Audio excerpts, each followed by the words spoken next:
ഗാർഹിക ആവശ്യത്തിനല്ലാതെ ഭക്ഷണം പാകം ചെയ്യുന്ന എല്ലാ സ്ഥാപനങ്ങളും food safety and standards act പ്രകാരം ഭക്ഷ്യസുരക്ഷാ വകുപ്പിൽ നിന്ന് മുൻകൂട്ടി ലൈസൻസ് എടുക്കണമെന്നാണ് നിയമം.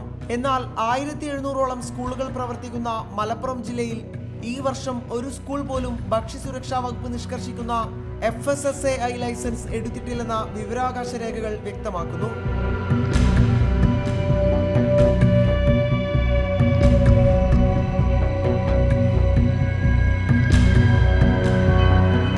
ഇത്ര ആയിരങ്ങൾ ലക്ഷങ്ങൾ വരുന്ന സ്കൂൾ വിദ്യാർത്ഥികൾക്ക് ഭക്ഷണം പാകം ചെയ്തു കൊടുക്കുന്ന ഈ സംവിധാനത്തിന് ലൈസൻസ് ഇല്ലാതെ വേണ്ടത്ര അനുമതികളില്ലാത്തത് വളരെ അപകടകരമായ സാഹചര്യമാണ് ഇവിടെ വരുത്തിവെച്ചിട്ടുള്ളത്.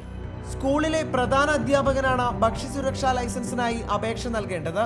വിദ്യാഭ്യാസ വകുപ്പ് ഇടപെട്ട് ഇത് പാചകം ചെയ്യുന്ന ആൾ എന്നാക്കി മാറ്റി. എന്നിട്ടും ഒരാൾ പോലും അപേക്ഷ നൽകിയില്ല.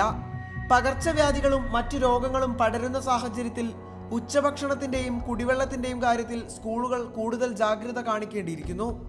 മലപ്പുറത്ത് നിന്ന് നിഖിൽ പ്രമേഷ്, റിപ്പോർട്ടർ.